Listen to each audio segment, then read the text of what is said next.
त्यामध्ये आधुनिकीकरण, जागतिकीकरण यांचा आपण आढावा घेतलेला आहे आणि त्याच्यातला जो 3 नंबरची प्रक्रिया आहे ती म्हणजे सामाजिक चळवळींच्या माध्यमातून कशा पद्धतीनं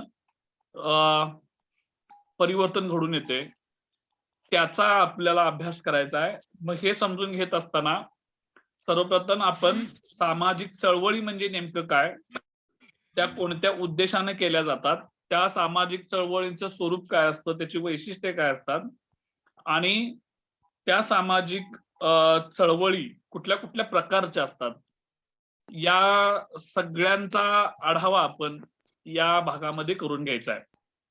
कालच तुम्ही एक दुःखद बातमी वाचला असाल किंवा युट्यूबला त्याची बातमी बघितला असाल की सुंदरलाल बहुगुणा म्हणून एक खूप मोठे क्रांतिकारक पर्यावरणवादी चळवळ चालवणारे व्यक्ती यांचं काल निधन झालेलं आहे। तर सुंदरलाल बहुगुणा म्हणजे जे तुम्ही चिपको आंदोलन नाव ऐकलं असेल की झाडांना त्या ठिकाणी ते जे राहत होते त्या ठिकाणी जंगलतोड मोठ्या प्रमाणावर होत होती आणि ती झाडं तोडू नयेत म्हणून त्या गावकऱ्यांनी काय केलं की प्रत्येक व्यक्तीनं त्या झाडाला जाऊन मिठी मारली होती आणि म्हणून त्याला चिपको आंदोलन हे नाव दिलं होतं आणि ते त्यांनी जी वृक्षतोड आहे ती मोठ्या प्रमाणावर थांबवली होती। तर त्याचे जे प्रणेते आहेत सुंदरलाल बहुगुणा म्हणून यांचं कालच निधन झालेलं आहे। सांगायचा मुद्दा हाच आहे की एखादी व्यक्ती ज्यावेळी कोणत्या तरी एका विशिष्ट ध्येयानं एखादी घटना घडू नये म्हणून किंवा एखादी घटना घडावी म्हणून किंवा ती जर समाजाप्रती वाईट घडत असेल तर ती थांबावी किंवा समाजामध्ये वाईट घडत असेल तर ती बदलावी, याच्यासाठी म्हणून काही मुद्दामहून प्रयत्न करणं, त्याच्यासाठी संघटन बांधणं आणि ती बदलावी याच्यासाठी जाणीवपूर्वक प्रयत्न केलं, या प्रक्रियेला आपण ढोबळमानाने सामाजिक चळवळी असं म्हणू शकतो। तर समाजशास्त्रीय दृष्टिकोनातून ज्या सामाजिक चळवळीच्या व्याख्या सांगितलेल्या आहेत त्या 2 व्याख्यांचा आपण अर्थ बघू। म्हणजे व्याख्या अनेक आहेत मात्र त्याच्यातल्या निवडक 2 अभ्यासकांच्या व्याख्या आपण या ठिकाणी बघणार आहे। त्याच्यातले एक नंबर आहे हॉर्टन आणि हंट यांनी काय म्हटलेलं आहे सामाजिक चळवळीच्या संदर्भात बघू। ते म्हणतात की सामाजिक चळवळी म्हणजे अशा प्रकारचे सामूहिक प्रयत्न की ज्यामध्ये समाजात किंवा त्यांच्या सदस्यात परिवर्तन घडून येण्यासाठी प्रेरणा दिली जाते किंवा प्रतिकार केला जातो। प्रेरणा दिली जाते किंवा प्रतिकार केला जातो। विल्यम स्कॉट काय म्हणतात बघा की सामाजिक चळवळ हा सामूहिक वर्तनाचा एक प्रकार असून यामध्ये बहुसंख्य लोक हे संघटितपणे सामाजिक परिवर्तन घडवून आणण्याचा किंवा त्याला विरोध करण्याचा प्रयत्न करत असतात। आता या ठिकाणी दोन्ही व्याख्या आपण बघितल्यानंतर याचं स्पष्टीकरण बघत असताना हे आपल्याला लक्षात येतं की परिवर्तन घडून येण्यासाठी किंवा एखाद्या परिवर्तनाला विरोध करण्यासाठी ज्यावेळी समाजामध्ये काही लोक सामूहिकरित्या प्रयत्न करतात, त्या गोष्टीला विरोध करतात किंवा घडवून आणण्यासाठी प्रयत्न करतात, याला सामाजिक चळवळ असं म्हटलेलं आहे। सामाजिक चळवळीमध्ये लक्षात घ्या की समूहाचं हित, अनेकांचं हित अभिप्रेत असतं आणि याच्यावरच त्या चळवळी अवलंबून असतात। त्यामुळं सामाजिक चळवळ ही काही वेळा स्पॉन्टेनियसली पण तयार होते, काही वेळा नियोजनबद्धरित्या काम करून देखील सामाजिक चळवळ उभी राहावी लागते। त्यामुळं सामाजिक चळवळी ज्या आहेत त्या सामाजिक परिवर्तनासाठी अत्यंत उपयुक्त किंवा एखादी वाईट जर गोष्ट घडत असेल तर त्याला विरोध करण्यासाठी म्हणून सामाजिक चळवळी निर्माण झालेल्या आपणास दिसून येतात।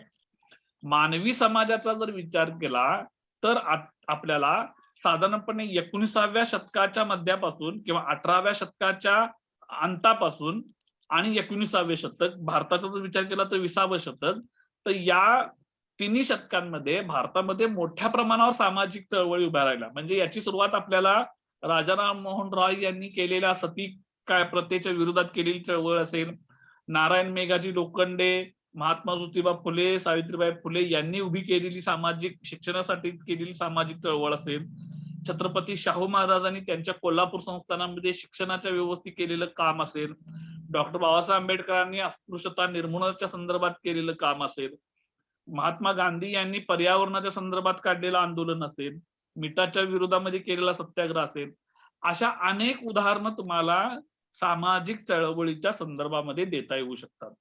लक्षात घ्या, ही आपली परंपरा आहे. आपल्या देशामध्ये खूप अशा मोठ्या सामाजिक चळवळी घडून आलेल्या आहेत की ज्याच्या माध्यमातून खूप मोठं सामाजिक परिवर्तन करण्याच्या दृष्टिकोनातून प्रयत्न केलेले दिसून येतात. आता मी जी तुम्हाला उदाहरणं ती सगळी सांगितली ती सगळी स्वातंत्र्यपूर्व कालखंडातली आहेत. हे साधारणपणे 1947च्या आधीचे आहेत. मग 47 नंतर सामाजिक चळवळी झाल्या का नाही?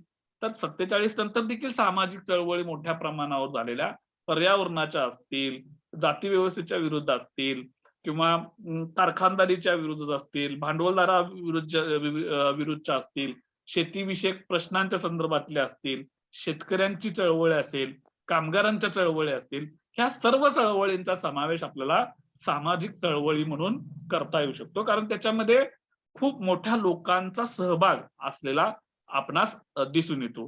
तर याच्या पुढच्या भागामध्ये आपण हे बघू की सामाजिक चळवळ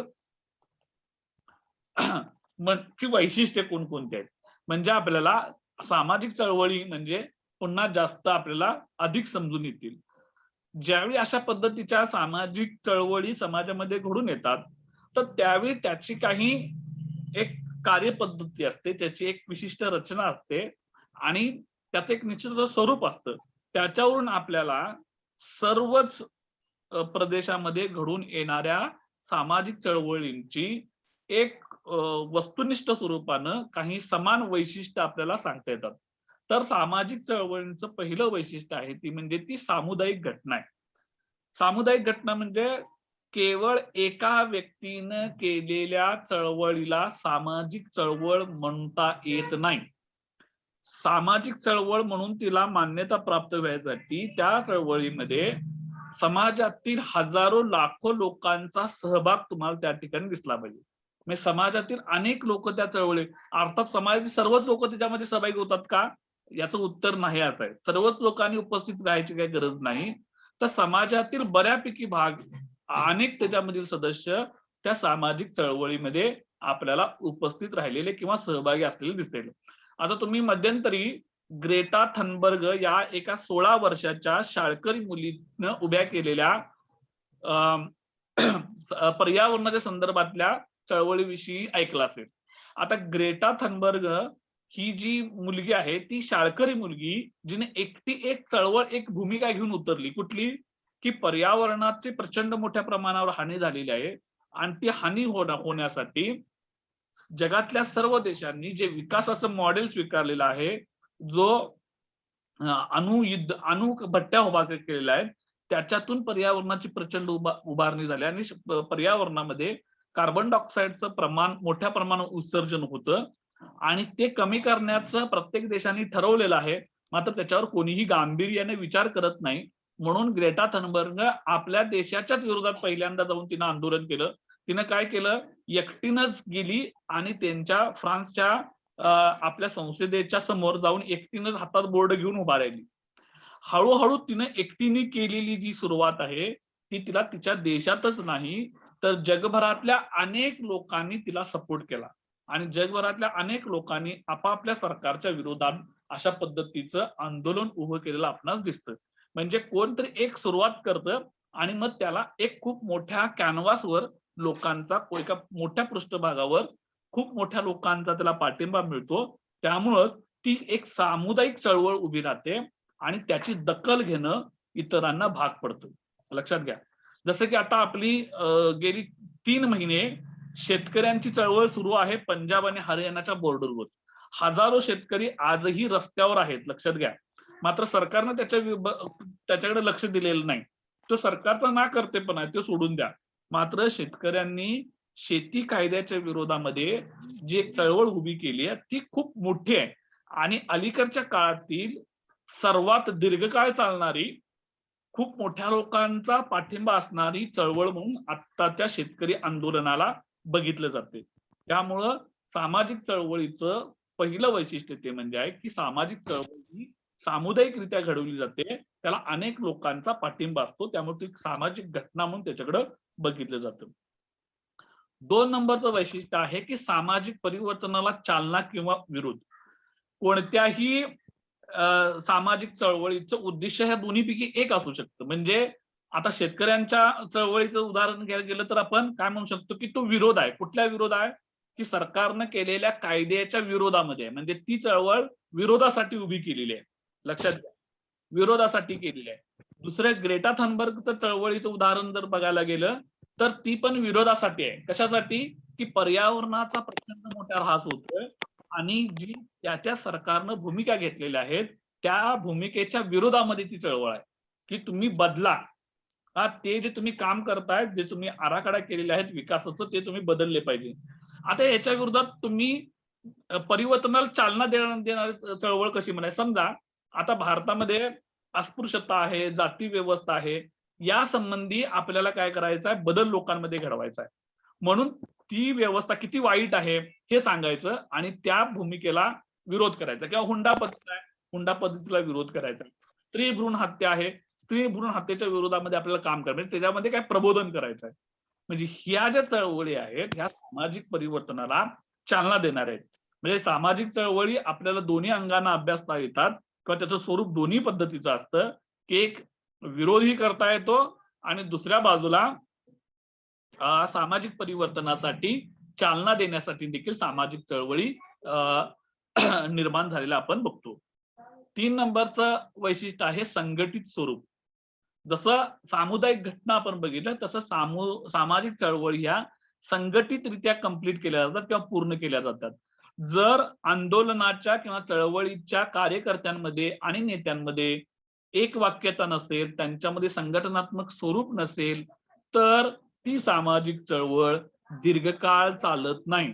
त्यामुळं कोणतीही सामाजिक चळवळ यशस्वी व्हायची असेल, तर त्या चळवळीमध्ये सहभागी असणारे सदस्य किंवा कार्यकर्ते आणि त्या चळवळीचं नेतृत्व यांच्यामध्ये एक स्वरूपाचं संघटित स्वरूपामध्ये असं त्यांचं उद्दिष्ट क्लिअर असलं पाहिजे किंवा किंबहुना ते उद्दिष्ट क्लिअर असतंच आणि कार्यकर्त्यांमध्ये कोणत्याही पद्धतीचा संभ्रम नसतो. त्यांना निश्चित कार्यपद्धती माहिती असते. त्यामुळं हे 3 नंबरचं वैशिष्ट्य आहे की सामाजिक चळवळी संघटित स्वरूपामध्ये केली जाते. 4 नंबरचं वैशिष्ट्य आहे अहिंसक किंवा हिंसक.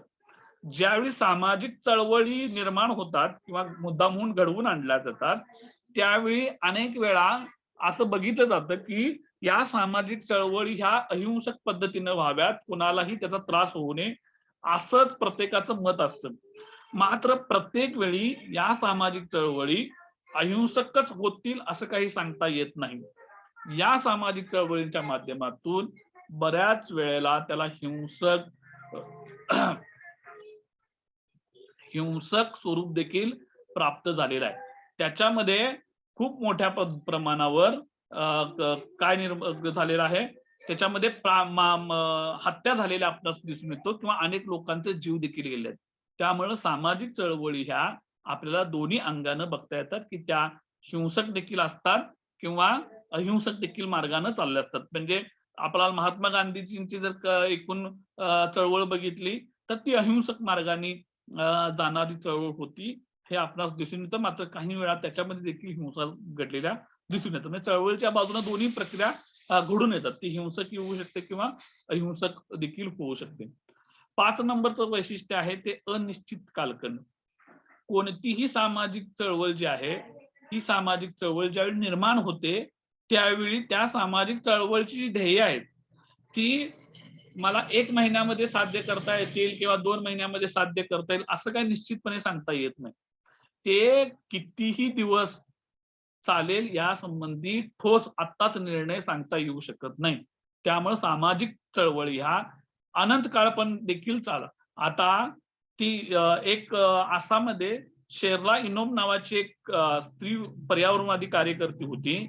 तर ती आसाममध्ये सलग 21 वर्ष उपोषणाला बसली होती. 21 वर्ष.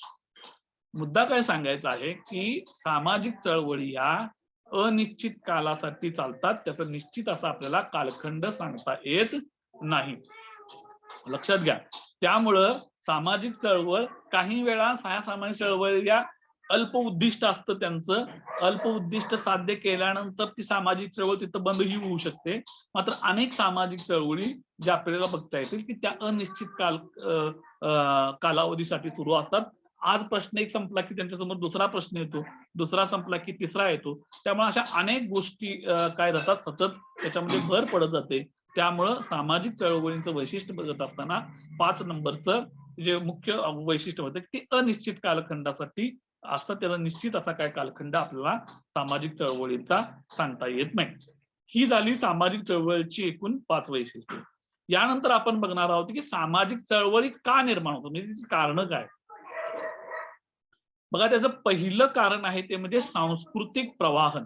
आता सांस्कृतिक प्रवाहन म्हणजे काय, की मानवी समाज मध्ये आपण संस्कृती म्हणून काय, आपण जे जीवन जगतो त्याला आपण संस्कृती असं म्हणतो. म्हणजे आपण ज्या आत्ता वर्तमानामध्ये ज्या काही जीवन पद्धतीचा, सांस्कृतिक जीवन मार्गाचा आपण अवलंब केलेला आहे, ते काय आपण आपल्या समाजामध्ये जीवन जगत असतो. आपल्या दृष्टिकोनातून आपलं जीवन पद्धती आहे ती योग्य आहे असं आपण गृहीत धरत असतो.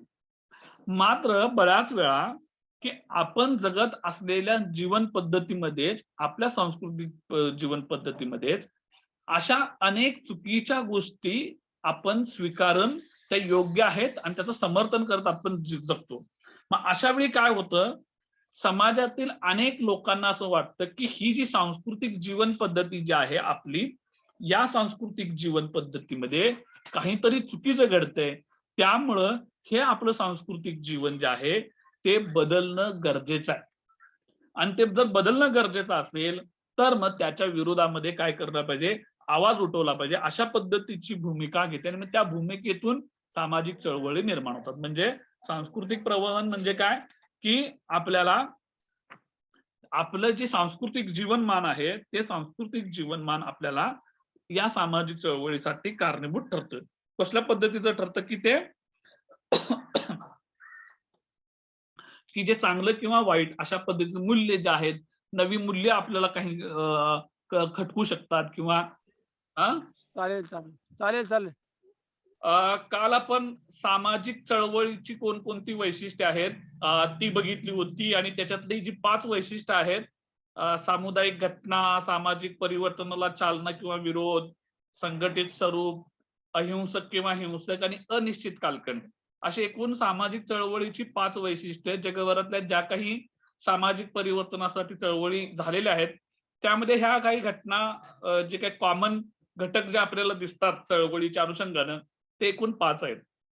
याच्यातला पुढचा जो भाग आहे तो म्हणजे की सामाजिक चळवळीची कारणे कोणती आहेत, म्हणजे सामाजिक चळवळ निर्माण होण्यासाठी अशी कोणती परिस्थिती निर्माण होते किंवा त्याला अशी कोणती कारणे कारणीभूत ठरतात की ज्याच्या माध्यमातून लोकांना असं वाटतं की ही वर्तमान स्थिती जी आहे ती वर्तमान स्थिती बदलायला पाहिजे. मग त्याच्या पाठीमागची नेमकी कोणकोणती कारणं आहेत याच्यात आपण चर्चा करूया. त्यातलं पहिलं कारण आहे ते म्हणजे सांस्कृतिक प्रवाहन.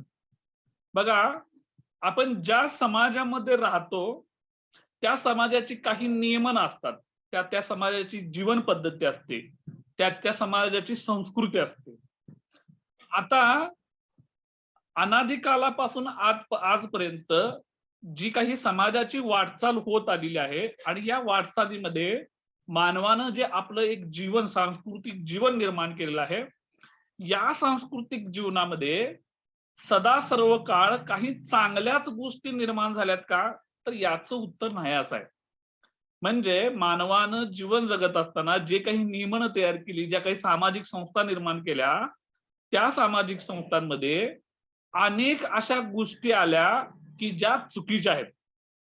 आता चुकीच्या आहेत याचा अर्थ असा होतो, मग चुकीच्या आहेत तर त्या लोकांनी स्वीकारलं कसा, हा आपला पुढचा प्रश्न येऊ शकतो. तर जे जे काही समाज मान्य असेल ते सगळं काही चांगलंच आहे असं सांगता येत नाही. लक्षात घ्या. म्हणजे भारतामध्ये जाती व्यवस्था घेतली धर्मांतर्गत असणाऱ्या स्त्रियांना दुय्यम स्थान असला तर ती वस्तुस्थिती आहे. धर्मामध्ये प्रत्येक धर्मामध्ये स्त्रियांना दुय्यम स्थान आहे. हिंदू धर्मामध्ये जाती व्यवस्था आहे, अस्पृश्यता आहे, बरोबर आहे. महिलांच्यावर अत्याचाराच्या घटना घडतायत अनेक कालखंडापासून इथल्या. याला समाज मान्यता मिळाली आहे. जाती व्यवस्था का टिकली? कारण त्याला समाज मान्यता आहे. स्त्रियांना दुय्यम का लेखलं जातं? कारण त्याला समाज मान्यता आहे. त्यामुळं या अशा प्रकारच्या समाज व्यवस्थेमध्ये जे काही सांस्कृतिक जीवन पद्धती आणि सांस्कृतिक जीवन पद्धतीमध्ये आपण माणसानं जे काही निर्माण केलेलं आहे, जे काही जीवन जगतो आहे, त्या सर्वाला आपण संस्कृती असं म्हणतो. मग अशा जीवन पद्धतीच्या विरोधामध्ये मग जसं जसं मानवी समाज प्रगत होत गेला आणि खास करून आधुनिक कालखंडामध्ये ज्याला आपण प्रबोधनाची चळवळ असं म्हणतो, मग याची सुरुवात जर महाराष्ट्रापुरता किंवा भारताचा बाबत विचार करायचा झाला तर आपल्याला 13व्या शतकामध्ये किंवा इसवी सन पूर्व 6व्या शतकामध्ये गौतम बुद्धाच्याकडे पाठीमागे जावं लागतं, की या कालखंडापासून आणि अलीकडच्या कालखंडामध्ये राजाराम मोहन रॉय असतील, बी आर आंबेडकर असतील, महात्मा गांधी असतील, महात्मा फुले असतील, अशा प्रकारच्या अनेक लोकांनी काय केलेलं आहे की समाज व्यवस्थेमधले असणाऱ्या ज्या काही गोष्टी आहेत, असणाऱ्या ज्या काय समाजमान्य घटना आहेत, त्यांच्या विरोधामध्ये काय केलेलं आहे, चळवळी उभा केलेला आपणास दिसून येतात. त्यामुळं समाजामधील असणारी जी स्थिती आहे ती स्थिती देखील सामाजिक परिवर्तनासाठी कारणीभूत ठरते. ती स्थिती की जी विघटित स्वरूपाची असते, जी समाजाची मूल्य, त्याला समाज मान्यता जरी असली तरी आधुनिक मूल्यांच्या आधारे त्याचं आपण समर्थन करू शकत नाही. त्यामुळं सामाजिक चळवळीच्या निर्माण होण्यापाठी मग पहिलं कारण त्या म्हणजे की सांस्कृतिक प्रवाह. आणि समाज नेहमी बदलत असतो, समाज हा प्रवाहीशील असतो आणि त्यामुळे बदलत्या काळामध्ये हे बदलत्या सगळ्या गोष्टी स्वीकारल्या जातात. काळाच्या ओघामध्ये जुन्या गोष्टी सोडून नव्या गोष्टींचा स्वीकार केला जातो. दुसरं आहे सामाजिक विघटन. आता सामाजिक विघटन म्हणजे वाईट गोष्टींच्या अर्थाने आपण शब्द घेतो. म्हणजे बघा की ज्या काही समाजामध्ये वाईट चालीरीती आहेत, की जसे आता दारू म्हणजे व्यसनाधीनता, भ्रष्टाचार, पांढरपेशा भ्रष्टाचार, ह्या ज्या काही प्रॅक्टिसेस आहेत समाजामधल्या, याच्यामुळं सामाजिक स्वास्थ्य बिघडतं. समाजामधलं जे सौहार्दाचं वातावरण आहे ते बिघडतं. हिंदू मुस्लिम दंगल झाली त्याच्यामुळे समाजातील वातावरण बिघडतं. त्याच्यामुळे समाजामध्ये एक अशी एक्स्ट्रीम अवस्था निर्माण होते की जिथं माणसाला विचार करायला प्रवृत्त व्हावं लागतं की नाही, ही जी स्थिती निर्माण झालेली आहे ही स्थिती भयंकर आहे, वाईट आहे आणि याच्या माध्यमातून समाजातील बहुसंख्य लोकांच्या जीवनावर अतिशय निगेटिव्ह असा प्रकारचा प्रतिकूलतात्मक असा प्रभाव पडतो आहे. लोकांचं जीवन जगणं मुश्किल होत आहे. आणि अशा वेळी मग काही लोकांना वाटतं की बाबा नाही, ही जी प्रक्रिया आहे, ह्या ज्या घटना आहेत ह्या बदलणं गरजेचं आहे. त्यामुळं समाजामधली असणारी सामाजिक विघटनाची प्रक्रिया देखील सामाजिक परिवर्तनासाठी किंवा सामाजिक चळवळीसाठी कारणीभूत ठरते. हे त्याचं 2 नंबरचं कारण आहे. 3 नंबरचं कारण आहे की सामाजिक असंतुष्टता. बघा कोणत्याही समाजामध्ये, कुठलाही समाज असू दे, मग ते नागरी असू दे, ग्रामीण असू दे, आदिवासी असू दे, शहरी असू दे किंवा ग्रामीण असू दे, समाजातील सर्वच लोकांचं सारख्या प्रमाणामध्ये समाधान कधी होत नसतं किंवा समाजामध्ये आपल्याला स्तरीकरण बघायला मिळतं नेहमी. जसं की मी तुम्हाला मगाशी सांगितलं उदाहरण की भारतातील जाती व्यवस्था, जाती व्यवस्थेनं काय केलंय की समाजातील मुठभर लोकांना उच्च स्थान दिलेलं आहे. त्यांचं सांस्कृतिक जीवन श्रेष्ठ दर्जाचं, त्यांचं समाजातील स्थान श्रेष्ठ दर्जाचं, ते सर्व चांगल्या चांगल्या गोष्टी मिळवणार, सत्तेची केंद्रस्थानं मिळवणार, म्हणजे जे काय असेल चांगलं ते त्यांच्याजवळ. आणि मग त्यांच्या विरोधी असणारा किंवा त्यांच्या खाली असणारा जो समाज घटक आहे, मग त्यांना असं वाटायला लागतं की आम्हीही समाजातील माणसं आहोत. मग जर आम्ही समाजातील घटक आहोत तर मग आमच्या वाट्याला तो समान दर्जा का येत नाही? तो स्त्रियांच्या बाबत येऊ शकतो. आम्ही जर समाजातील निम्मा भाग असेल तर आम्हाला पुरुषांच्या बरोबरीने का स्थान मिळत नाही? लक्षात घ्या.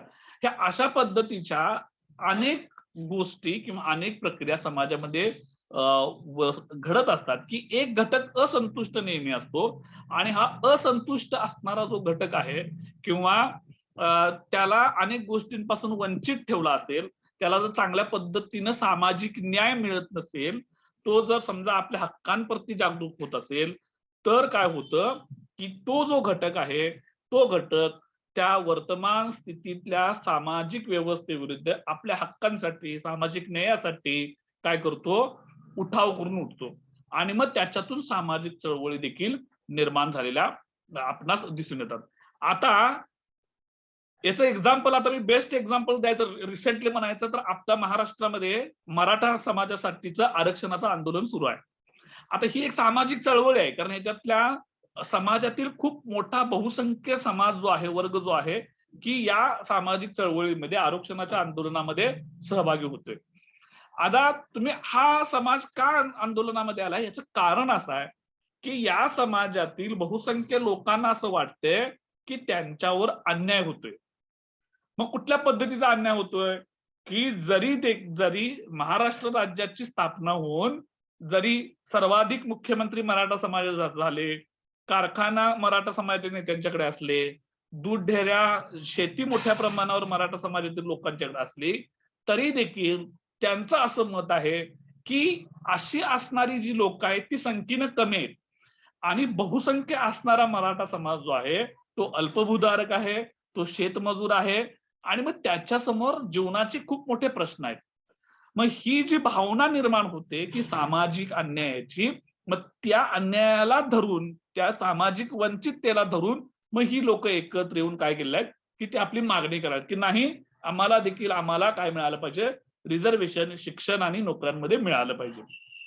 तर सामाजिक चळवळ घडून येण्यामध्ये जी समाजातील असामाजिक असंतुष्टता आहे ते एक महत्वाचं कारण आहे, हे आपल्याला या ठिकाणी लक्षात येतं. म्हणजे सामाजिक चळवळीची जी 3 महत्वाची कारणं आहेत, सांस्कृतिक प्रवाहन, सामाजिक विघटन आणि सामाजिक असंतुष्टता, हा इथं भाग एक झाला सामाजिक चळवळीची कारण. जो 3 तुमच्या स्लाइडवर जो 3 नंबरचा घटक दिसतोय की सामाजिक चळवळीच्या अवस्था कोणकोणत्या आहेत. म्हणजे असं होत नाही की आपण कोणतरी आज उठलं आणि लगेच आंदोलन केलं आणि रस्त्यावर उतरलं आणि सामाजिक चळवळ ती भारतभर पसरली, असं होत नाही. लक्षात घ्या, मनात आलं आणि उभार केलं. म्हणजे जसं की आता तुम्ही ट्विटर आणि फेसबुक जर वापरत असाल, तुम्हाला लक्षात असं येतं की ट्रेंड असतात बघा एका घटनांचं. म्हणजे तिथं कसं कोणतरी एक काहीतरी मेसेज टाकतो आणि त्याच्या संबंधी अनेक पद्धतीच्या क्रिया प्रतिक्रिया दिवसभर तो ट्रेंड राहतो. ज्या सामाजिक चळवळी असतात ह्या अशा इमिजिएटली एका दिवसात घडून येतात. तर या सामाजिक चळवळी ज्या आहेत त्याला एक निश्चित कालखंड जावा लागतो, त्याची एक प्रक्रिया आहे आणि मग त्याच्यातून हळूहळू काय होतं की सामाजिक चळवळी उभ्या राहतात. मग ह्या सामाजिक चळवळी उभ्या राहत असताना त्यांना कोणकोणत्या प्रक्रियेतून पहिल्यांदा जावं लागतं, याची चर्चा आपण सामाजिक चळवळीच्या माध्यमातून समजून घेऊ शकतो. पहिली अवस्था आहे की सामाजिक असंतोषाची अवस्था. म्हणजे समाजातील सर्वात पहिल्यांदा काय होतं की असं खूप लोक असतात, कमी संख्येने असतात, की ज्यांना असं वाटायला लागते की ही जी वर्तमान स्थिती आहे, ही वर्तमान स्थिती बिकट आहे, आपल्यावर अन्याय करणारी आहे किंवा एकूण समाजाचं त्याच्यामध्ये हित जपलं जात नाही आहे. मग ती चळवळ पर्यावरणाच्या बाबतीत ते असू दे, ती संबंध मानवी हक्कांच्या बाबत असू दे, ती चळवळ स्त्रियांच्या हक्काच्या बाबत असू दे, कुठलीही चळवळ असू दे, त्या चळवळीचे जे पहिलं प्राथमिक स्वरूप जे आहे, म्हणजे त्याच्यातल्या अल्पसमूहाला असं वाटतं किंवा एका व्यक्तीला देखील असं वाटू शकतं की बाबा नाही, ही जी वर्तमान स्थिती आहे, ही वर्तमान स्थिती ही काय आहे, आपल्यावर अन्यायकारक आहे. त्यामुळे ती पहिली अवस्था येते की नाही, त्यांच्यामध्ये ती एक कॉन्फ्लिक्ट निर्माण होतं, त्यांच्यावरती एक असंतोषाची भावना निर्माण होते. ही सामाजिक चळवळीची सुरुवात असते. याच्या पुढे काय होतं, याच्या पुढे हळूहळू दुसरी अवस्था निर्माण होती, सामाजिक उद्रेकाची अवस्था. सामाजिक उद्रेक म्हणजे जसं जसं एक एक चळवळीला कसं एक समूह, दुसरा समूह, तिसरा समूह जसं जोडत जातो, तसं पहिल्या समूहातील लोक जे आहेत सुरुवातीचे काय करतात की त्याला जे काय वाटतंय तो काय करतो, आपल्या समदुःखी असणाऱ्या लोकांना ती भूमिका मांडतो. मग त्याला ती पटली की तो त्याच्यावरून येऊन बरोबर जुळतो, तिसरा येऊन मिळतो, चौथा येऊन मिळतो. असं करत करत करत एक मोठा जनसमूह तयार होतो आणि हा जनसमूह एक उद्रेकाची भूमिका घेतो. म्हणजे आता जर आपल्याला एक 5च मिनिटामध्ये संपते आपली. जर आपल्याला बघायचं झालं तर काय करतात, पहिल्यांदा निवेदन द्यावं लागते. आम्ही आंदोलन करणार, आम्ही 5 तारखेला आंदोलन करणार, आम्ही 10 तारखेला आंदोलन करणार, आम्ही चक्का जाम करणार, आम्ही महाराष्ट्रव्यापी आंदोलन करणार, आम्ही देशव्यापी आंदोलन करणार. ह्या सगळ्या अवस्था आहेत, लक्षात घ्या. एकाएकी करून चालत नाही सगळं. तर ही उद्रेकाची अवस्था निर्माण होते त्या समूहांमध्ये. आणि ही झाली की मग त्या चळवळीला एक स्वरूप तयार होतं.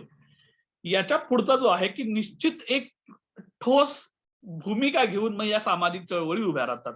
एक ध्येय ठरवलं जातं की आम्हाला ह्या गोष्टी साध्य करायच्या आहेत आणि ह्या गोष्टी साध्य करायसाठी आपल्याला या पद्धतीनं काय करावं लागेल, कार्यक्रम करावे लागतील, या पद्धतीनं आपल्याला आपल्या भूमिका मांडाव्या लागतील.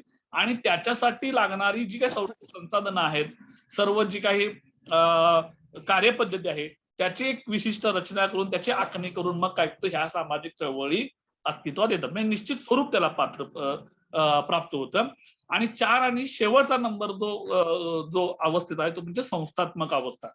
म्हणजे या सामाजिक चळवळीला काय होतं, एक इन्स्टिट्यूशनलायझेशनची स्थिती निर्माण होते.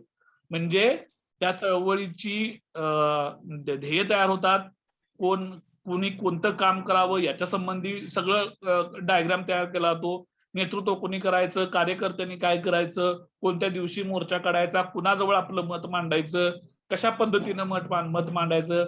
मग हा आपल्या चळवळीचे उद्देश लोकांपर्यंत पोहोचवण्यासाठी कुठल्या तंत्रज्ञानाचा वापर करायचा, मीडियाचा वापर करायचा, फेसबुकचा वापर करायचा, ट्विटरचा वापर करायचा, का पॉम्पलेटचा वापर करायचा, मोर्चा काढायचा की निवेदनं द्यायची. म्हणजे या सर्व गोष्टी काय केल्या जातात, एका विशिष्ट पातळीवर आणून त्या सगळ्या कार्यान्वित केल्या जातात.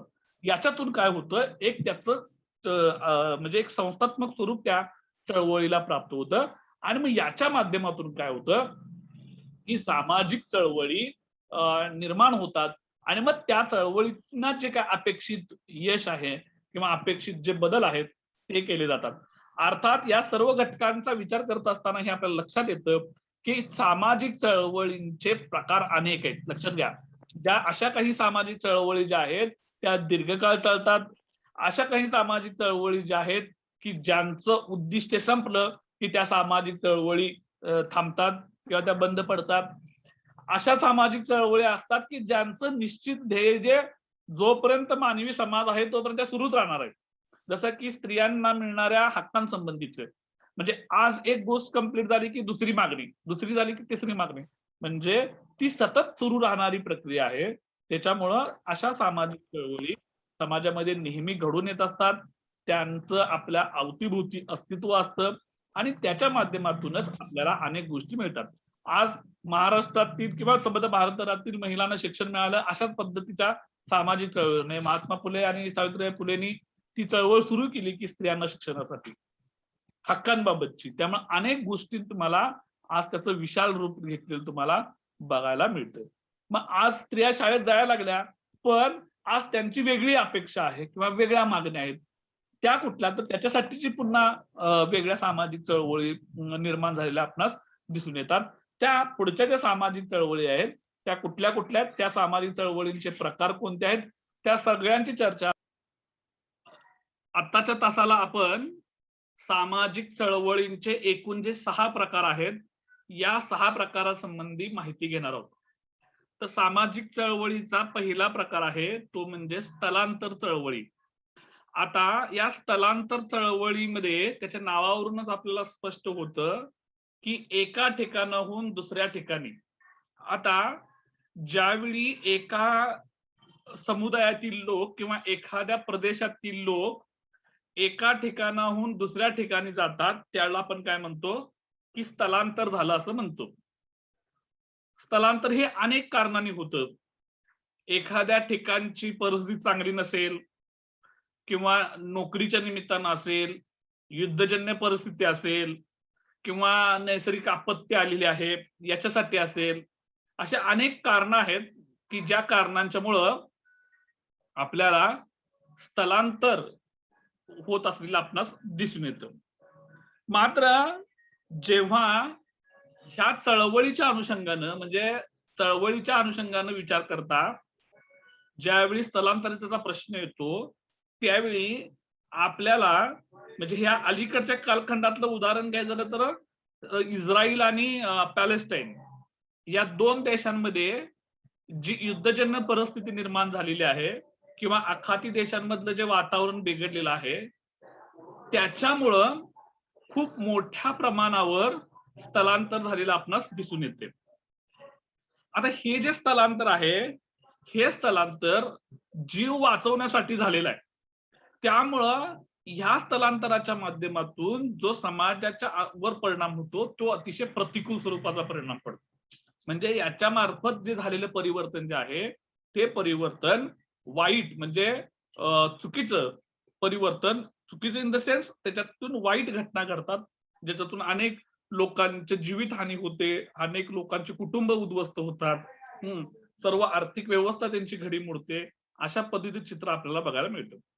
आणि इस्रायल आणि पॅलेस्टाईनचं सध्याचं युद्ध जे आहे ते आपल्याला याचं प्रकट रूपानं उदाहरण अलीकडचं आपल्याला बघायला मिळतं.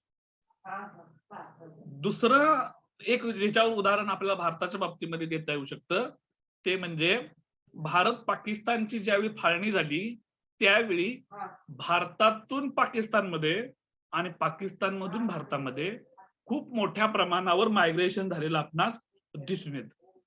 आता त्या स्थलांतर आता त्याला चळवळ म्हणायचं का हा खूप मोठा प्रश्न आहे. मात्र ती जी मायग्रेशन झालं त्या मायग्रेशन होण्यापाठीमागं त्यांचा जो मुख्य उद्देश होता की स्वतःचा जीव वाचवणं किंवा आपलं कुटुंबाचं सर्वाइव्ह करणं हा त्याच्या पाठीमागचा मुख्य उद्देश आहे.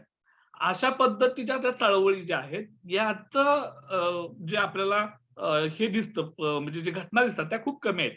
किंवा आता आपल्या देशातला जो आणखी एक प्रश्न गंभीर आहे चळवळीच्या याच्या अनुषंगाने आपल्याला बघता येईल की तो म्हणजे तुम्हाला आसाम राज्य माहिती असेल किंवा पश्चिम बंगाल माहिती असेल तर या ठिकाणी खूप मोठ्या प्रमाणावर म्हणजे ज्यावेळी बांगलादेशची निर्मिती झाली त्यावेळी बांगलादेशी लोकांचं मायग्रेशन भारतामध्ये खूप मोठ्या प्रमाणावर झालेलं आहे. त्या लोकांना अजूनही भारताचं नागरिकत्व दिले गेलेलं नाही. त्यामुळे त्या अशा अनेक घटना आहेत की ज्यांच्यामुळं परिवर्तन खूप मोठ्या पद्धतीने झालेलं आपणास दिसून येतं. तर हे एक पहिला प्रकार चळवळीचा ते म्हणजे स्थलांतर चळवळी.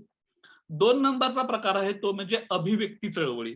आता अभिव्यक्ती म्हणजे काय की स्वतःच्या समाजाची किंवा स्वतःच्या व्यक्तीची ज्या काय इच्छा आकांक्षा ज्या आहेत ते इच्छा आकांक्षा आपल्या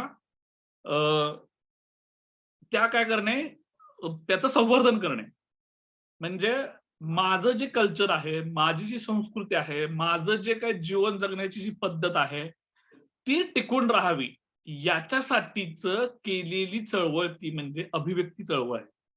आता ही वेळ काय येते ज्यावेळी एखाद्या समूहातील एखाद्या बहुसंख्य समूहातील लोकांच्या सहवास ज्यावेळी अल्पसंख्य असलेला समुदाय संपर्कात येतो त्यावेळी होतं असं की कोणत्याही समाजामध्ये असं घडून येतं की त्या बहुसंख्य समाजाची जी संस्कृती आहे त्याची जीवन जगण्याची पद्धत आहे तिचा प्रभाव काय पडतो त्या अल्पसंख्य समुदायावर पडतो. त्याच्यामुळे होतं असं की त्या दोन्ही लोकांच्या संस्कृतीचं आचार विचारांचं आदान प्रदान होतं. मग एक वेळ अशी येते की जो अल्पसंख्य समूह जो आहे त्यांना असं वाटायला लागतंय की आपलं म्हणून जे काय आहे ते आपलं म्हणून या बहुसंख्य लोकांच्या संपर्कात आल्यामुळं काय व्हायला लागलंय आपल्या संस्कृतीचा लोप पाहायला लागलाय.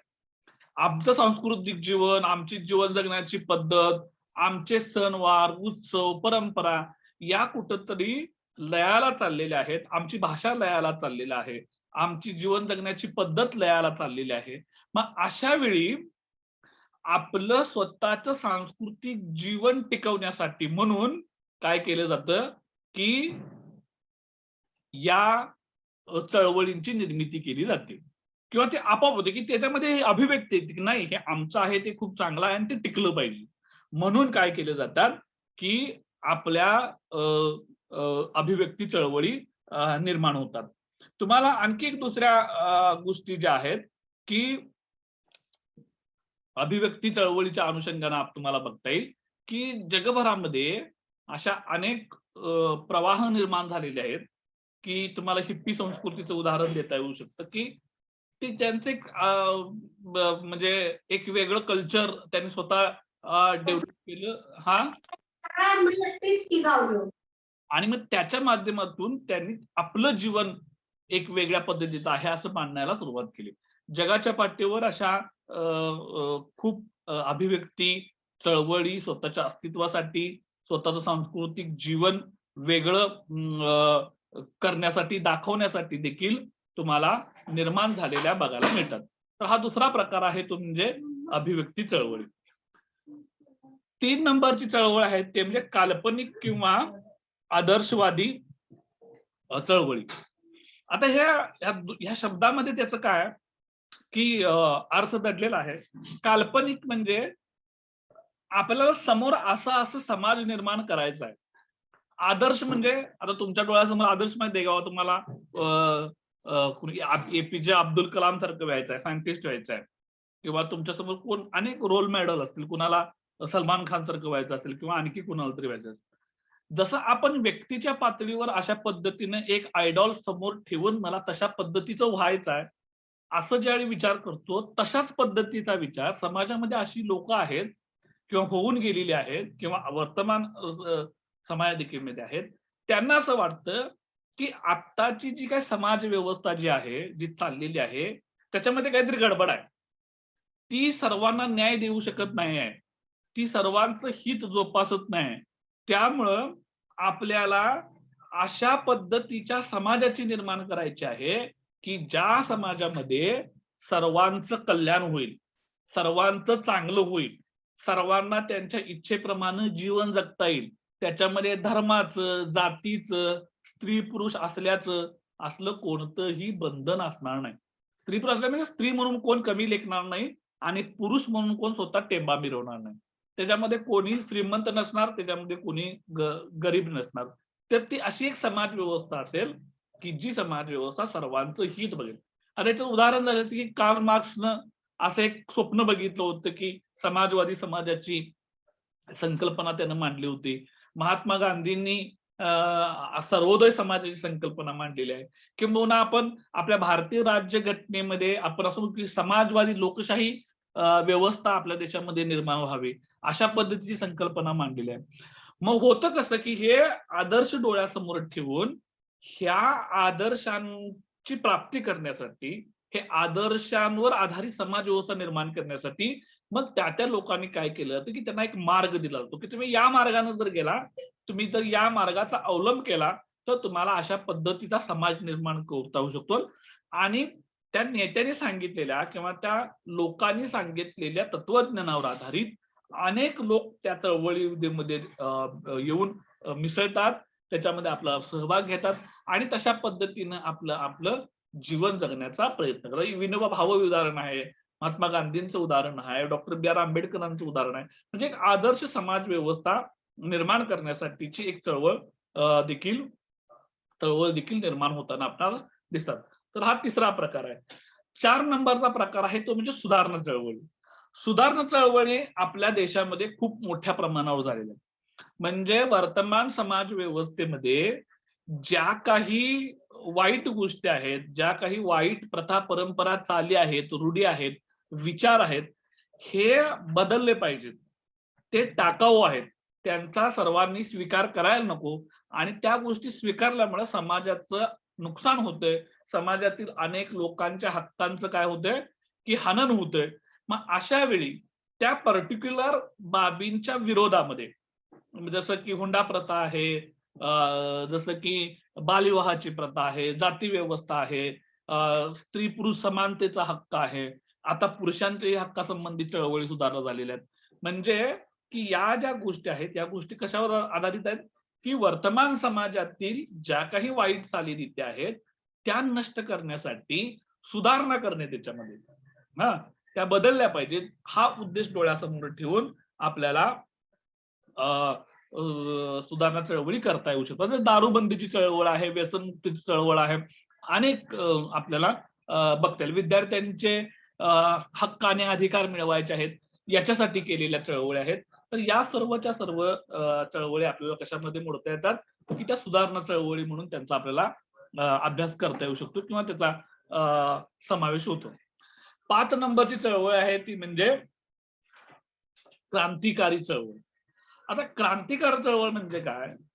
क्रांतिकारी या शब्दाचा म्हणजे क्रांती या शब्दाचा मध्ये अर्थ आहे की वर्तमान समाज व्यवस्था ही चांगली नाही, तिच्यामध्ये अनेक वाईट गोष्टी आहेत आणि जर सामान्य लोकांच्या हिताचं संरक्षण व्हायचं असेल, सर्व लोकांना आपले हक्काने अधिकार मिळायचे असतील, तर वर्तमान असणारी समाज व्यवस्था संपूर्ण बदलून टाकून सुधारणामध्ये काय केलं जातं, त्याच्यातल्या फक्त आहे त्या गोष्टींमध्येच बदल केला जातो थोडासा. जे वाईट आहे तेवढंच करत पूर्ण व्यवस्था बदलणं हा त्याच्यामध्ये उद्देश नसतो. त्या क्रांतिकारक चळवळीमध्ये ही संपूर्ण व्यवस्थाच बदलून टाकायची आणि त्याच्यामध्ये नवी व्यवस्था निर्माण करायची. त्याला क्रांतिकारक चळवळी असं म्हणतात. आपण तुम्हाला माहिती आहे की तुम्ही फ्रेंच राज्यक्रांती अभ्यासलाय, तुम्ही अमेरिकन राज्यक्रांती बघितलेला आहे, तुम्ही भारताच्या संदर्भात आपल्याला बघतात की भारतात स्वातंत्र्य चळवळीचा एकूण लढा बघायचा आहे. म्हणजे या चळवळीमध्ये आपल्याला हे लक्षात असं येतं की एकूण संपूर्ण समाज व्यवस्था बदल करण्याचा किंवा बदलून टाकण्याचा प्रयत्न या क्रांतिकारक चळवळीमध्ये केलेला दिसतो. अलीकडच्या कालावधीमध्ये अशा मोठ्या चळवळी तुम्हाला क्रांतिकारक चळवळी बघायला मिळत नाहीत. त्याचं कारण काय, 1950-60च्या दशकानंतर जगभरामध्ये अनेक लोकशाही व्यवस्था मानणाऱ्या देशांची निर्मिती झाली, त्यांचा उदय झाला आणि संपूर्ण जगभर आता असा एक विचार केलेला आहे की आता प्रत्यक्षात कुठल्या एका देशावर राज्य करणं जमत नाही आणि त्यामुळं अशा चळवळी होणं शक्य नाही. पण मात्र असे काही छोटे छोटे देश आहेत की जिथे ही आधी हुकुमशाही व्यवस्था आहे, किंवा तुम्ही काल नेपाळचं उदाहरण बघितलं तर तिथल्या राष्ट्रपतीने संपूर्ण संसदच बरखास्त केली. ही गोष्ट म्हणजे काय क्रांतिकारी.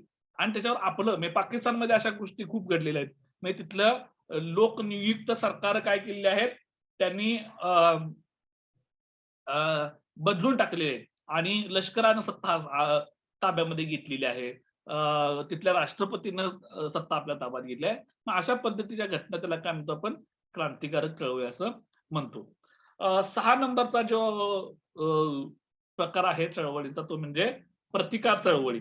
प्रतिकार चळवळी म्हणजे एका विशिष्ट घटनेच्या विरोधामध्ये, म्हणजे ती जी परिस्थिती निर्माण झाली की त्याला उत्तर देण्याच्या दृष्टिकोनातून निर्माण झालेली चळवळ म्हणजे त्याला आपण काय म्हणतो, प्रतिकार, विरोध करायचा आहे, प्रतिकार करायचा आहे. त्या प्रतिकार करण्याच्या उद्देशानं ज्या काही चळवळी निर्माण झालेल्या आहेत त्याला काय म्हणायचं, प्रतिकार चळवळी असं आपण म्हणतो. आता उदाहरणार्थ ज्यावेळी भारत देश स्वतंत्र झाला आणि मग भारताची राष्ट्रभाषा कुठली असावी, इंग्रजी असावी, हिंदी असावी, काय सर्व प्रकारच्या प्रादेशिक भाषांना भारताच्या राष्ट्रभाषेचा दर्जा द्यावा, अशा पद्धतीचे खूप मोठ्या प्रमाणावर त्यावेळी विचारमंथन आणि चर्चा सुरू होती. तुम्हाला माहिती असेल की आपल्या देशाची आता जी भाषा आहे, राष्ट्रभाषा आहे, ती हिंदी म्हणून आपण मान्य करतो. मात्र हिंदी ही राष्ट्रभाषा फक्त एका मतानं पारित झालेली आहे. एक मत फक्त हिंदी भाषेला जास्त पडलं आणि ती राष्ट्रभाषा झाली. मग हिंदीला विरोध करण्यासाठी म्हणून दक्षिणेतील अनेक राज्यांनी आपल्या चळवळी उभ्या केल्या. नाही, आम्ही तुमची हिंदी ही राष्ट्रभाषा तुम्ही जी मान्य केलेला आहे ती मान्य करणार नाही, आम्ही आमच्या भाषेंना महत्त्वाचं देणार. म्हणून तुम्हाला आजही जर तुम्ही दक्षिण भारतामध्ये गेला, तुम्ही आंध्र प्रदेश, तामिळनाडू, केरळमध्ये गेला तर तिथलं भाषिक शैक्षणिक स्ट्रक्चर जरी बसलं तर त्यांची फर्स्ट लँग्वेज, त्यांची बोलीभाषा, त्यांची सेकंड लँग्वेज इंग्लिश, आणि मला माहित नाही थर्ड लँग्वेज ती वापरतात का नाही, म्हणजे शिकवतात तरी काय नाही, कदाचित ते पण शिकवत नसतील शाळांमध्ये. त्यामुळं तिथं त्यांची स्थानिक भाषा आणि इंग्रजी भाषेला त्यांनी तिथं महत्व दिलं, त्यांनी हिंदी भाषेचा स्वीकार केलेला नाही. मग ह्या हिंदी भाषेच्या विरोधामध्ये केलेली चळवळ ती म्हणजे कुठली, प्रतिकार चळवळ. नाही, आमच्या भाषा ही महत्वाच्या आहेत, आमची कन्नड असेल, तेलुगू असेल, मल्याळम असेल, केरळी असेल किंवा आणि कुठल्या असेल, तेलुगू आणि तमिळ 2 वेगळ्या भाषा आहेत. तर ह्या आपल्या भाषेच्या स्वाभिमानातून निर्माण झालेली चळवळ म्हणजे त्याला आपण काय म्हणतो प्रतिकार चळवळी देखील आपण म्हणू शकतो. अनेक वेळा काही प्रासंगिक गोष्टी घडतात. आता उदाहरण समजा मध्यंतरी की आपलं शिवाजी विद्यापीठ आहे. तर शिवाजी विद्यापीठाचं नाव छत्रपती शिवाजी महाराज विद्यापीठ असावं का शिवाजी विद्यापीठ असा? आता ऑफिशियली नाव शिवाजी विद्यापीठ असं आहे. मग काही लोकांनी काय म्हटलं की शिवाजी विद्यापीठ म्हणजे शिवाजी महाराजांचा एकेरी उल्लेख होतोय. मग शिवाजी महाराजांचा उल्लेख एकेरी का करायचा? म्हणून त्याचं नाव कसं असावं? छत्रपती शिवाजी महाराज विद्यापीठ असं असावं. पण ही जी मागणी ज्यांनी केली त्याला इथल्या स्थानिक लोकांनी किंवा अनेक अभ्यासकांनी विरोध केलेला आहे. म्हणजे ती कसली केली की ती तुमची मागणी जी आहे ती मागणी चुकीची. मग त्याला प्रतिकार करण्याच्या उद्देशानं म्हणून एक दुसरी मागणी आली आणि त्याच्या विरोधात लोकांनी आंदोलन केली, निवेदन दिली. त्याला काय म्हणायचं? प्रतिकार करणे. किंवा 80च्या दशकामध्ये ज्यावेळी मराठवाडा विद्यापीठाची स्थापना झाली आणि त्या मराठवाड्याच्या मराठवाडा विद्यापीठाला डॉक्टर बाबासाहेब आंबेडकरांचं नाव द्यावं याच्यासाठी खूप मोठी चळवळ उभी राहिली. आणि त्यावेळी दोन्ही प्रकारच्या आंदोलन झालेले आपल्याला दिसतात. काही लोकांचं समज होतं की त्या विद्यापीठाला बाबासाहेब आंबेडकरांचं नाव द्यायला नको, तर काही लोकांचं मत असं की त्या विद्यापीठाला आंबेडकरांचं नाव द्यावं. मग ह्या ज्या चळवळी आहेत त्या एकाला विरोध करण्याच्या दृष्टिकोनातून उभ्या राहतात. त्याला काय म्हणायचं? प्रतिकार चळवळी असं म्हणायचं. तर असे हे एकूण सामाजिक चळवळीचे 6 प्रकार आहेत. पहिला प्रकार स्थलांतर चळवळी, दुसरा प्रकार अभिव्यक्त चळवळी, तिसरा प्रकार काल्पनिक किंवा आदर्शवादी चळवळी, चौथा प्रकार सुधारणा चळवळी, पाचवा प्रकार क्रांतिकारक चळवळी आणि 6वा प्रकार हा प्रतिकार चळवळी हा आहे. या ठिकाणी आपल्याला या सामाजिक चळवळींचे जे प्रकार आहेत हे इथं संपलेले आहेत. आता बघा या ज्या चळवळीच्या माध्यमातून आपल्याला अनेक पद्धतीची चांगल्या गोष्टी झालेल्या दिसतात. म्हणजे जो आपला मेन टॉपिक आहे की ह्या सामाजिक चळवळींचा सामाजिक परिवर्तनातला काय योगदान आहे किंवा काय नेमकी भूमिका आहे. तर सामाजिक चळवळींच्या माध्यमातून खूप मोठ्या प्रमाणावर सामाजिक परिवर्तन झालेलं आपणास दिसून येतं. आणि सामाजिक चळवळींचा ज्यावेळी आपण विचार करतो त्यावेळी त्याच्यामध्ये सकारात्मक बाबींना खूप महत्वाचं स्थान दिले गेलेलं आहे. म्हणजे ज्या काही जगभर सामाजिक चळवळी झालेल्या आहेत त्या सामाजिक चळवळीमध्ये समाजामध्ये चांगलं घडावं याच्यासाठी आपण झालेला आणि त्या चळवळी मोठ्या प्रमाणावर झालेल्या आपल्यास दिसून येतात. सामाजिक चळवळी ह्या आपल्याला शक्यतो जुन्या गोष्टींचं संवर्धन व्हावं याच्यासाठी कोणी केलेलं दिसत नाही. त्याच्या झाल्या असतील तर त्यांचं प्रमाण अतिशय नगण्य आहे. मात्र अशा सामाजिक चळवळींनी मानवी जीवनामध्ये खूप मोठं बदल घडलेला आहे. म्हणजे बघा की स्पॉन्टेनियस काय असतं करवा तुम्ही जर आता बातम्या वगैरे बघत असाल तर नाशिकमध्ये एका जितेंद्र भावे नावाच्या एका व्यक्तीनं परवा दिवशी एक आंदोलन केलं. म्हणजे कोरोनाचे पेशंट एका दवाखान्यामध्ये होते आणि त्या दवाखान्यातल्या लोकांनी काय केलं, त्या एका मुलाचे आई वडील दोघंही आजारी होते. 8-9 लाख रुपये बिल झालं होतं. त्याचा मेडिकल इन्शुरन्स देखील होता. मात्र मेडिकल इन्शुरन्स असताना देखील त्याच्याकडून त्यांनी 1.5 लाख रुपये जास्त घेतले होते. मग ते जर मेडिकल इन्शुरन्स असेल तर त्यांना पैसे घ्यायची काय गरजच नाही, कारण फ्री ऑफ कॉस्ट तुमचं काय होतं ट्रीटमेंट होते. ते जे काय पैसे असतील ते कंपनी त्यांना देते, इन्शुरन्स कंपनी दवाखान्याला देते. मग असं असताना देखील त्या मुलग्याकडून त्यांनी 1.5 लाख रुपये घेतले होते. अनेक वेळा त्या मुलग्यानं मागणी करून देखील दवाखाना जो आहे तो त्याचे पैसे द्यायला तयार होईना. मग तिथल्या एका आम आदमी पार्टीचा कार्यकर्ता एक आहे जितेंद्र भावे नावाचा, त्यांनी काय केलं की त्या दवाखान्यामध्ये गेले. त्यांनी पहिल्यांदा विनंती केली, सांगितलं, पण त्यांनी कोणी त्यांच्याकडे लक्ष दिलं नाही. मात्र शेवटचा उपाय म्हणून त्यांनी गांधीगिरीचा वापर केला. त्याने काय केलं की तुम्ही माझे पैसे देत नाही ना, अंगावरचे कपडे काढायला सुरुवात केली. त्या पोरग्याला स्वतःला तुम्ही युट्यूबवर तुम्ही व्हिडिओ बघू शकता की दोघांनीही अंगावरचे अक्षरशः कपडे काढले तिथं. आणि म्हणजे तुम्ही दवाखान्यातली लोक इतकी मुजोर झालाय की लोक आजारी असताना देखील 8-9 लाख रुपये मिळत असताना देखील तुम्ही त्या लोकांच्याकडून पैसे उकळायला लागलाय, पैसे घ्यायला लागलाय. तर ही गोष्ट चुकीची आहे. तुम्ही त्या व्यक्तीला पैसे देणार, सामान्य कुटुंबातली लोक असतात त्यांच्यासाठी 2 लाख म्हणजे ही खूप मोठी रक्कम असते. मग अशा वेळी ही लूट जी आहे ती थांबवली पाहिजे. आणि जर तुम्ही अर्ज विनंत्या करून जर मान्य नसाल, करत नसाल, तर सर्वसामान्य माणसावरच्या अंगावरची कपडे ती पण घ्या काढून. ती तरी कशाला पाहिजे आम्हाला? बघू. म्हणून त्यांनी काय केलं, अंगावरचे कपडे काढून घे. हे पण त्या एका प्रतिकार चळवळीचाच एक प्रकार आहे. लक्षात घ्या, की स्थिती ती सुधारायला पाहिजे. ती वस्तुस्थिती, तो जो गांभीर्य आहे ते लोकांच्यापर्यंत केलं पाहिजे. हे अशा पद्धतीनं त्याने गांधीगिरी पद्धतीनं काय केलेलं आहे. म्हणजे गांधीगिरी पुन्हा तो एक मोठा प्रकार आहे चळवळीचा. गांधीगिरी म्हणजे शब्द तुम्हाला समजण्यासाठी त्याला आपण असहकार चळवळ असं म्हणतो किंवा तुम्ही काही करा, आम्ही तुम्हाला काही बोलणार नाही. मात्र जो काही त्रास असेल तो आमचा आम्हीच करून देणार. तुम्हाला जे काय करायचं ते करा. हे अशा पद्धतीने भूमिका घेऊन देखील सामाजिक चळवळी निर्माण होतात. तर ह्या सामाजिक चळवळीच्या माध्यमातून खूप मोठ्या प्रमाणावर बदल झालेले आहेत, सकारात्मक झालेले आहेत. आणि जी चळवळ जनसामान्यांच्या मनामध्ये भरते किंवा ज्याला बहुसंख्य लोकांचा पाठिंबा मिळतो, जर सामान्य चळवळीमध्ये जर लोक सहभागी झाली, तर मोठमोठ्या सरकारना देखील, सत्ताधीशांना देखील त्याच्यापुढं काहीही करता येत नाही. त्यामुळं समाजातील व्यवस्था जर चांगली व्हायची असेल, जर तुम्हाला चांगला बदल करायचा असेल, तर रस्त्यावरच्या सामाजिक चळवळीशिवाय पर्याय राहत नाही. आज कालच जे आपलं शेतकरी आंदोलन सुरू आहे आपल्या देशामध्ये, काल 6 महिने पूर्ण झाली. जे दिल्लीच्या बॉर्डरवर सुरू आहे.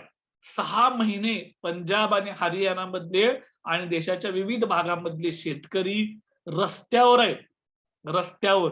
आणि तुम्हाला पटणार नाही, तिकडची थंडी ही मायनसमध्ये असते. तिथलं ऊन 40-45% पेक्षा सेल्सिअस जास्त असते. म्हणजे एका बाजूला एक्स्ट्रीम लेव्हलची थंडी आणि दुसऱ्या बाजूला एक्स्ट्रीम लेव्हलचं ऊन.